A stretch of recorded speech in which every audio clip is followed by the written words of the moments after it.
ICC match referee Chris Broad has made allegations and has made revelations that have come as a shock to the cricketing world. Now, many of us have been well aware of what has been said, but the fact is that this has once again solidified our stance that India has been politicizing the game that we all love, which is cricket. He has claimed that the ICC often bends regulations to favor the Indian team in scheduling, umpiring and disciplinary outcome. He also cited one such incident where India was behind on over rates and he was asked not to impose any penalty or any fine, as it was India who was playing. Now, for this former ICC match referee, Chris Broad's allegations have once again thrown serious light on the credibility of India's structure and hierarchy in the world of cricket as well, and their credibility is under serious scrutiny as far as also doubts that have been raised over the double standards and integrity of the International Cricket Council. I'm Ahmed Nawaz, you're watching The Scoreboard, coming to you live from our Islamabad studios of Pakistan TV. We'll be discussing this in detail along with much more. Let's take a look at our top stories. Then we move on and we tell you that a harassment case involving a female player has rocked the cricketing community once again. The incident drew sharp public backlash after controversial remarks from a minister part of the BJP Hindutva regime, of course appearing to blame the victim. The Board of Control of Cricket for India had issued a statement reaffirming its commitment to player safety and zero tolerance. Remember, a couple of days ago, two Australian players also suffered from an incident of harassment while their time in India going towards a coffee shop as well. So once again, public outrage has grown, and there have been international calls about the safety and security of players within India as well. I think once again we are to raise this issue and highlight the ills and the corrupt practices that take place in India as far as the sporting world is concerned as well. Then we talk about Asian Youth Volleyball, where Pakistan in the third Asian Youth Volleyball Championship, in these third Asian Youth Games have been superb at Isa City in Bahrain. They've managed to defeat Indonesia and have qualified now for the final. They were one set down in this match, but they came back strongly in the next ones to beat them 3-0, and they've just had a splendid story. I think if you're losing the first set and then coming back strongly, just shows a lot of character. They're all set to face Iran now in the final showdown, and we're all set to win gold at this championship as well. I'm very hopeful, so we're going to be talking about that. Then we move on and we talk about El Clasico all over again. It was a night to celebrate for Real Madrid fans as Real Madrid managed to beat Barcelona 2-1. Jude Bellingham continued his brilliant performance with that decisive goal, but if you talk about initially, it was absolutely superb once again from Kylian Mbappe, who was just clinical on the day when it mattered the most as well. A lot of intensity went into this game as well. We all saw that incident with Lamine Yamal going outside of the game as well, but then again all was well as it was contained within the stadium. Thankfully, it didn't accelerate towards something which would have been a very, very horrible scuffle. But Real Madrid have had the last laugh. Remember, the last time they faced Barcelona on this very date last year, they lost 4-0, but they were clinical on a night when it mattered the most as well. Then we talk about the first T20 between Pakistan and South Africa, which has been called the Pink T20, as for the very first time in history, Pakistan team will be donning a pink kit in order to observe Pinktober and breast cancer awareness. But who will be Pakistan's playing 11's part is going to be crucial. Now, there you see the new pink kit on your screens, which has been released by the PCB's marketing division. And for the very first time, I think, Pakistan has made history donning these pink colors tonight at the Rawalpindi Cricket Stadium. A lot has been said about the selection, but now I think all eyes on who's going to be part of that playing 11 and what strategy Pakistan will be going with. Then we talk about the Paris Masters 2025. We give you all the details as well. Cameron Norrie advancing to the second round after defeating Sebastian Baez in straight sets. Norrie next to face Carlos Alcaraz. I think this is going to be a tough match for Cameron Norrie. Alcaraz has obviously had better results. 3-1 he leads over Cameron Norrie in their 4 outcomes that they faced each other. This is going to be the 5th one. Then we move on and we discuss about Celtic's crisis, where Brendan Rodgers has been in the limelight. This has come as a big decision now, as he's resigned as manager of Celtic amid an internal turmoil that took place. The club's chief executive had criticized the behavior which became divisive in the destabilizing dressing room. He also suggested that disagreements over transfers had also prompted him to resign from his position. Former manager Martin O'Neill now has been appointed as interim manager for Celtic, and only time will tell who takes over the permanent role. Then, of course, we talk about a lot of things of how to beat the unbeatables now. That is the bigger question now when it comes to women's cricket. Australia continue their dominance. They remain unbeaten in the ICC Women's World Cup. They're all set to go into the semi-finals now as they face host India, and I think it's going to be Australian dominance that we might see continue, and completely annihilating their opponents is something the Aussies are known for. So that is also going to be a part of our show where we discuss this overall performance of the Australian women's team as well. Now, of course, we start off with some shocking revelations that have been made by former ICC match referee Chris Broad. To talk about this further, we've been joined on the scoreboard by a sports expert and also senior sports journalist joining us all the way from Germany, Mr. SYED HAIDER. Assalamu alaikum and welcome to the scoreboard, sir. How are you? Wa alaikum assalam, Ahmad. I'm fine. Thank you very much for inviting your show. Right, Mr. HAIDER, this is shocking once again. A lot of the world has already spoken about the biased approach of the ICC, and some have even gone to the extent of mocking it as the Indian Cricket Council. But I think shocking revelations by Chris Broad have once again raised serious concerns over the integrity of the ICC and BCCI. Absolutely. ICC is in the hands of the Indians right now, and they are managing everything what they want. They are getting the results all over the world, where they are playing ICC tournaments or non-ICC tournaments, but they want to have the upper hand. And Chris Broad, definitely, if he's speaking, then he's not lying. Definitely, he is absolutely correct that what the Indians they do, they try to get always the result, their own wishing result, by which they can prove that they are the best team in the world, by which, and now the Chris Broad revealed some really facts. These are the facts. Many times we have talked about that the Indians, they are managing the umpires, the referees. But for me, it's a surprise that ICC is still, they have not made any statement. ICC makes always immediately a statement when anything happened in anywhere. If you refer to the Palestine issue with the players, or the Usman Khawaja issue or something, ICC reacts immediately. But I'm surprised why the ICC is still, they are silent and they are not making any statement. I cannot expect any statement from the Indians because they are the I would say that they are directly involved in this matter. Therefore, the ICC, like you mentioned, have not made a statement. I realize, and I completely agree with your fact. But I think what's more shocking is that the ICC have also not denied this as well. That means that these revelations certainly have a lot of substance and truth to them.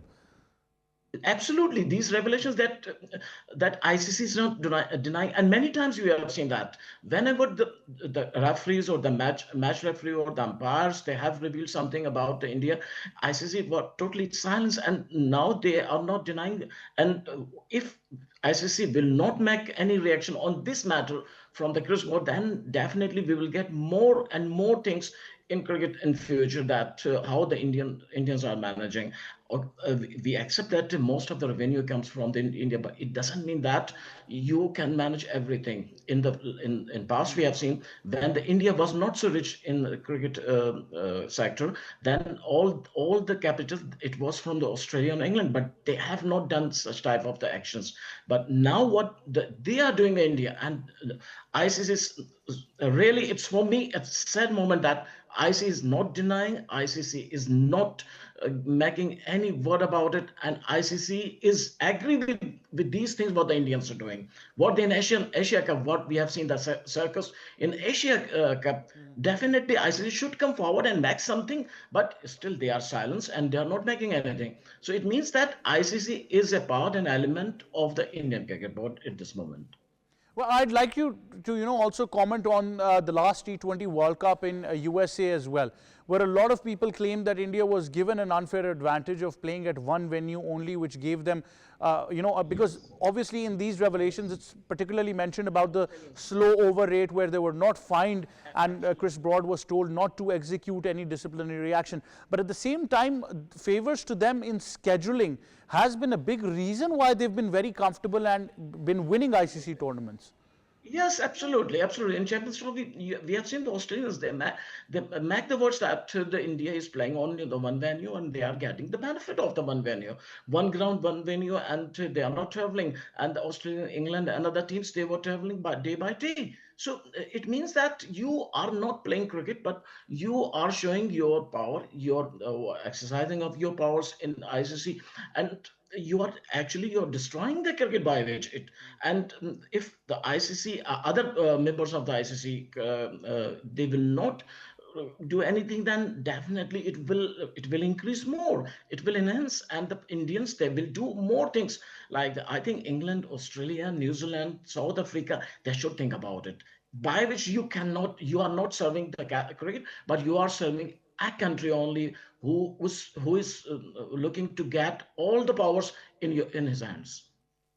Well, certainly, I think I must ask you now, we of course not only are focused on India's dominance of the sport as far as the ICC is even concerned, but now there's been public outcry. A couple of days ago, 2 members of the Australian women's team were harassed while on their way to the coffee shop. Now, this is not the first such incident. We take ourselves a couple of years back when an international team's bus was attacked and stones were thrown, damaging windows, but the team still managed to complete their tour in India. Now, another outcry has come when you talk about, on 23rd of October, when we talk about 2 players who had reported this incident as well, and Cricket Australia also confirmed this incident. But now the remarks of BJP Minister for Urban Development, Housing and Parliamentary Affairs of Madhya Pradesh, Kailash Vijay Varghese, where he blames the victims for such incidents, and even a victim where Indian national players were harassed as well, is complete mockery and an insult to women's rights all over the world. Absolutely, very pathetic, fully pathetic, that what he has said. And it is really, it cannot be accepted by the world. And definitely, world should say something about it, what they have. Even as a cricket nation, we will not say anything, but as a human part, we have to react. Really, the other countries, they have to. If in India, the women's, they cannot go outside, then it means that you and other our neighbor, what they are on the same page. They are not allowing the women to go outside freely.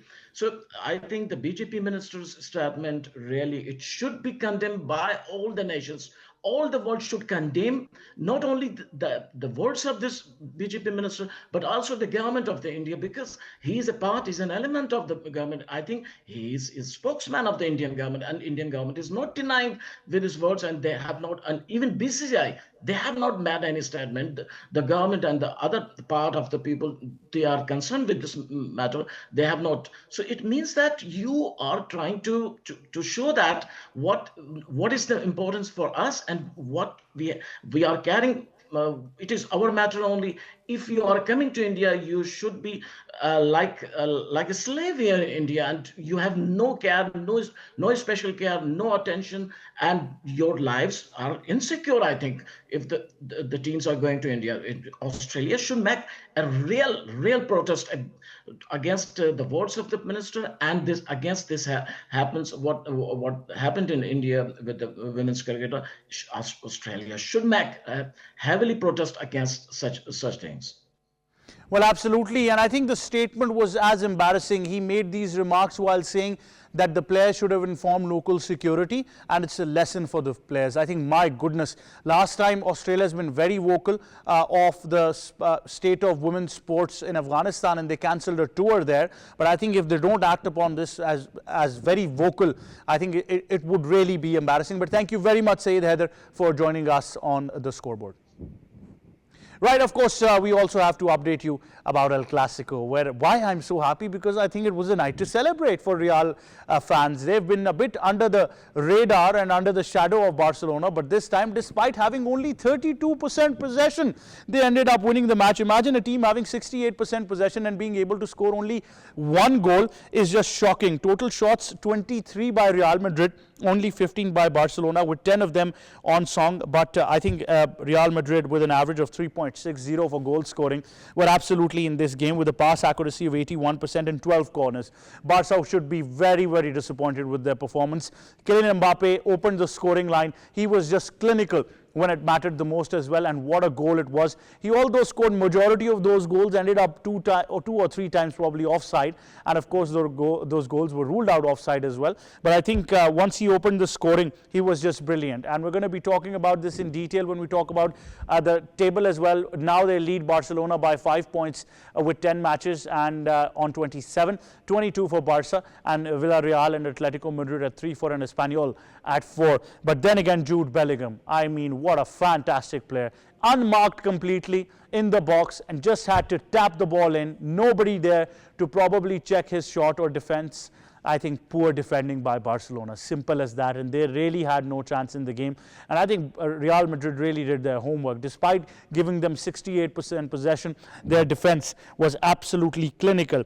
And I think it's just Barcelona controlling the ball more but failing to translate them into goals.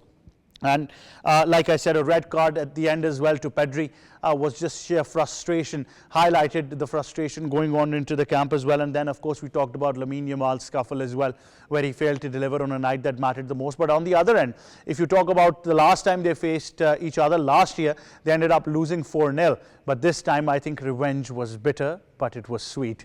I think it was absolutely clinical from Real Madrid. And once again, I must applaud Real fans for being very, very patient. Now, of course, we're going to be talking about volleyball, and we will be discussing Pakistan's heroic performance in the 3rd Asian Youth Games at Isa City in Bahrain, where they managed to beat Indonesia 3-1 in the semi-finals, and they've now qualified for the finals. They're up against Iran. They lost the first set in this semi-final, but managed to come back strongly in the next ones and take the game 3-1. They were absolutely brilliant. Although there's still much work to do before the final, I think these young boys should be very, very proud of themselves as well. But like I said, this was a night to remember, because if you're losing the first set, you have to come back strongly, and that's what they did. So I think credit to them, their coach, their management, the camaraderie that these players have, and a sheer determination as well.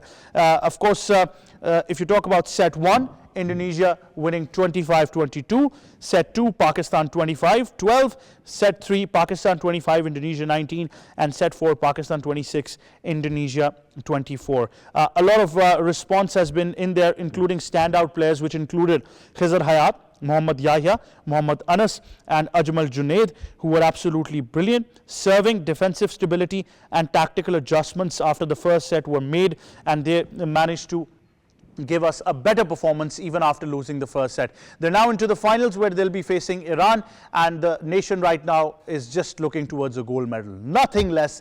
But I think once they manage to beat Iran, inshallah, it's going to be a terrific performance that we will be talking about in detail as well. And like I said, some of these players have been standing out. We were talking to the coach as well. Yesterday we had the complete insight into the game, and we're hoping for that as well. And we're going to be talking about these details. Of course, joining us now is someone who's going to be talking about the game in detail, who's a very happy man. Mr. Syed Ahmed Khan, the national team's coach, joins us. Assalamu alaikum, sir, and welcome to the scoreboard. Wa alaikum assalam. Thank you very much. Sir, you're a happy man today. I understand even yesterday you were happy, but you were a bit, focused on the game. But looks like today you're a very happy man. Tell us about the performance. Yes, obviously, mashallah, yesterday my guys did very good job. And so in the first set, they a little bit trouble and in the last stage, but they overcome and their situations. And at least after 3 sets, they gone very good. And now we are focusing on the Iran totally. And I am now, in this time, I am now doing the training of my guys are training and to preparation for the tomorrow for finals, because I focus the all strength and weaknesses of my opponent, Iran. Iran, you know, the very good team. They are very, obviously they have very good strength and especially in the block and service as well. Syed Saab, what was the adjustment that you made after the first set? Because obviously Pakistan was very close. They lost 25-22. So what were some of the adjustments that you made so Pakistan could perform better? And then I think it was remarkable that your first set down and then you win 3 consecutive sets. Yes, I said to the guys, and that when losing one set yesterday, they did very good, strong service, because my plan and my strategy that is like a very good service, strong service, because the volleyball have the first weapon has a good service. If their team have the good service, then definitely disturb the reception of the opponent, and we go the at least 2 blocks or high ball for the 3 blocks. So I did this plan, and my guys are fully overcome these opponents' weaknesses. So inshallah, tomorrow we have again make a plan and make analyzing with the teams and to see their strengths and as well the weaknesses of the Iranian team. Well, Khizr, Yahya, and of course Ajmal Junaid in there as well.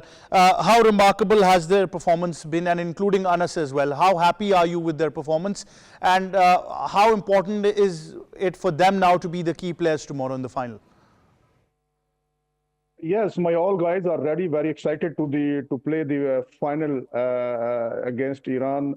And my libero, Mr. Khizr Hayat, also very good defender and good receptions, as well opposite of the Yahya and outside hitters, Ajmal and Anas middle blocker. So is doing very good job.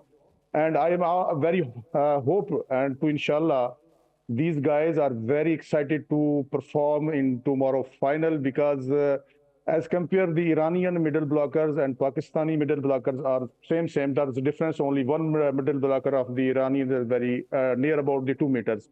And so hopefully, inshallah, tomorrow we are very hopeful to win the final and to give the very good news for the nations. Inshallah, Syed Saab, best of luck. And I am hoping that the next time me and you talk, we are celebrating a gold medal together, inshallah. Inshallah, obviously, inshallah. Thank you very much. That was Saeed Ahmed Khan, the national team's head coach, and he's just been superb with the team. I think they've been performing so well, but now their next campaign is against Iran in the final of the 3rd Asian Youth Games that are taking place at Isa Sports City in Bahrain. And all in all, we're very, very excited that tomorrow, don't forget to support the team. Send out your messages on digital media, and you can also tag Pakistan TV Global in there and the scoreboard as well. I'm sure that we're going to get your messages to the team, and inshallah, we're going to be celebrating this victory together when it comes to Pakistan's young volleyball team. We now take a short break. When we come back, we've got lots more. Stay tuned to the scoreboard.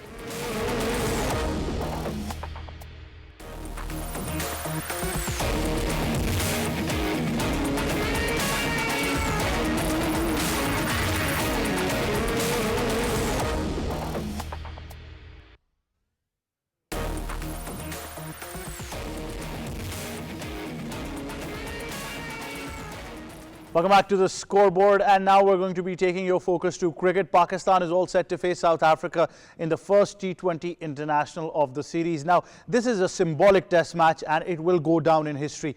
Not just because Pakistan team is going to be wearing the pink kit for the very first time, but because Babar Azam is back in the team and fans are absolutely excited.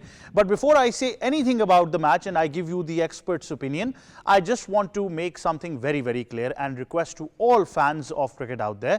I would respectfully bring this to your attention, that I promise you I don't have any pass or tickets. I've been receiving so many calls today of passes and tickets. Trust me that there is no concept of passes anymore. You have to purchase your ticket. Even if I want to go, I will be purchasing my ticket. But you're too late now, because a T20 in Pindi and Babar Azam is playing will always be a sellout a couple of days before. So there is no chance you're going to get a ticket even. But then again, we have to talk a lot about this, it being the symbolic pink test match.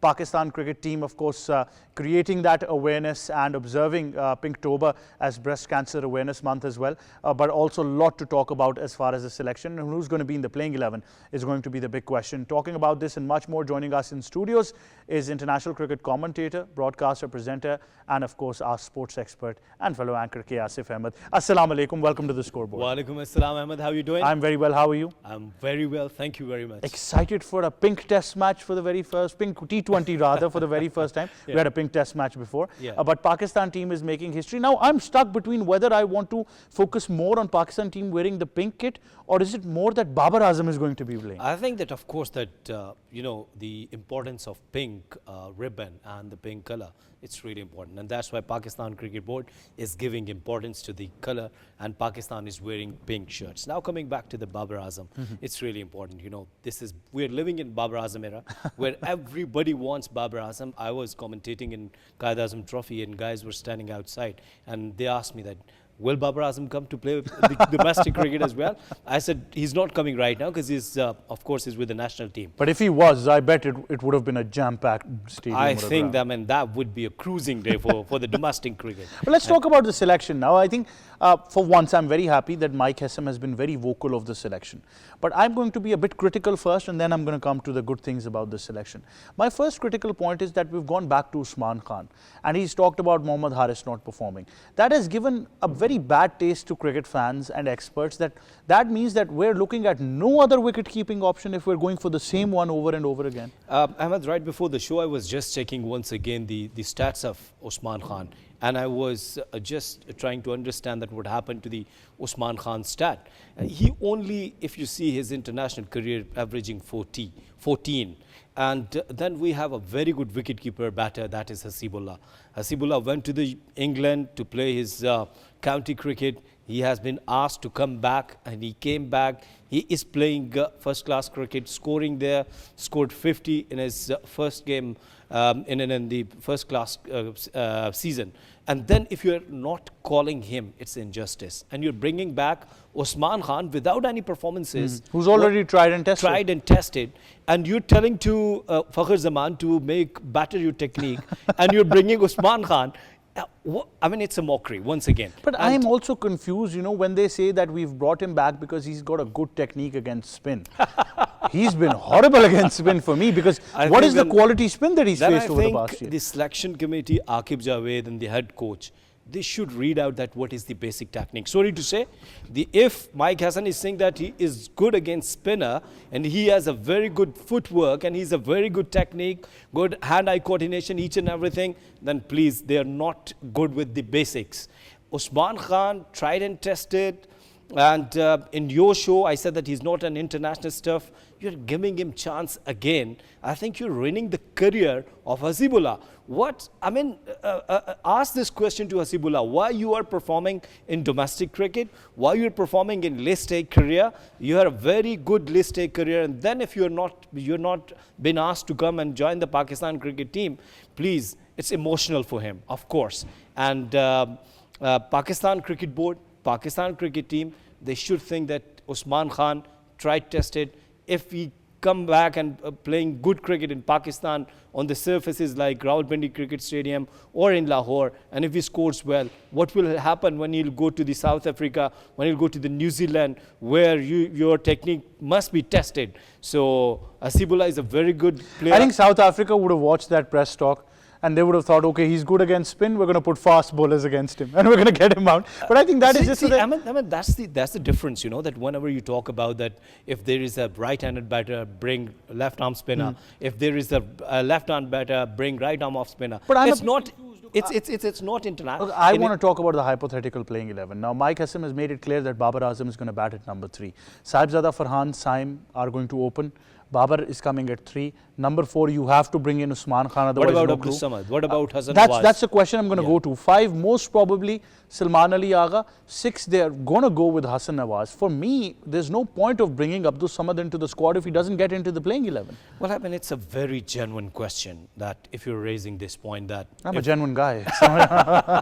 And I like it that you always raise very genuine questions. And your first question about Usman Khan, I was not expecting that question. But I reckon that Mike Hessen, he's not reading once again that what is going on. The vision is not clear. And Aqib Javed is behind this selection. So Aqib ball approach, Pakistan lost against South Africa in the test game just because Aqib said that mid dry surfaces come up with the and make these surfaces for the spinners. And what happened to the Pakistan batting lineup? Rizwan, Babar Azam, Salman Ali Agha, everybody was struggling. Why? Because in the domestic cricket, we're not making good pitches. We're not making friendly pitches. We're not making the pitches could be good for the fast bowlers, spinners, and the batters all the time.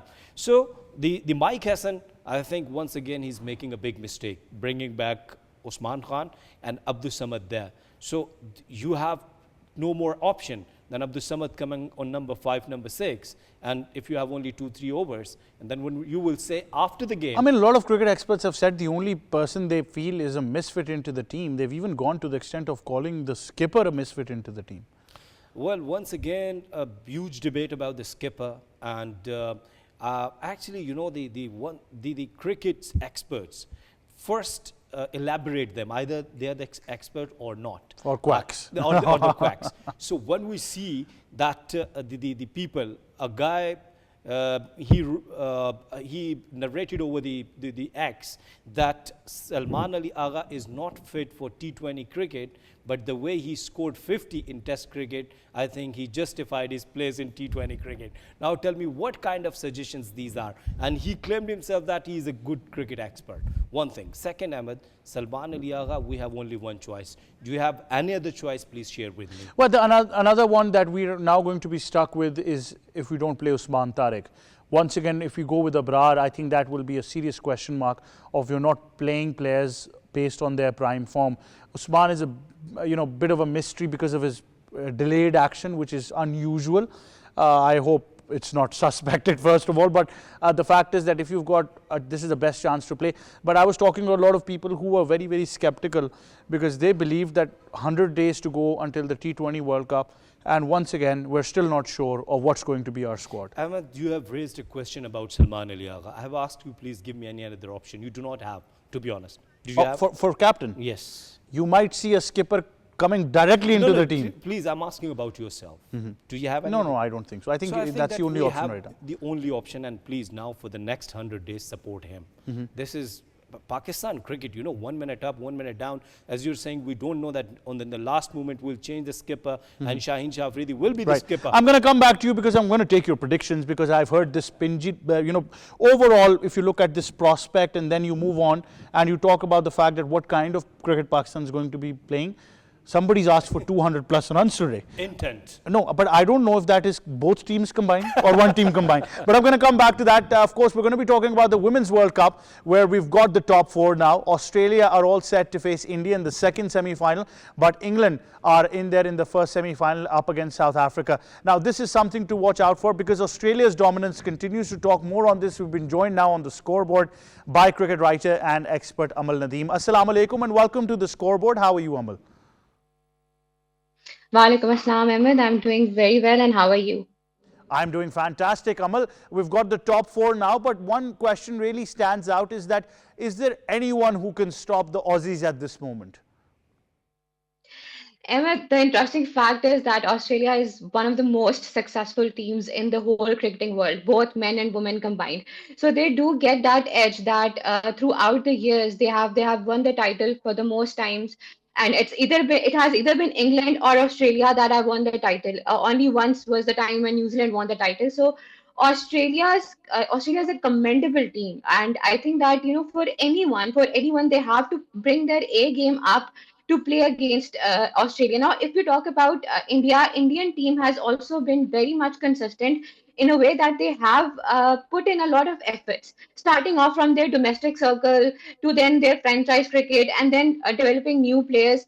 Even though that India was the last team to qualify, yet they have been a consistent team and they have performed good. There are a lot of women cricketers from India. Most of the World Cup wickets actually are from an Indian player. So one cannot deny the fact that they are a strong team as well. That is the reason why they have qualified for the semi-finals. But they have a big team against them, which is Australia.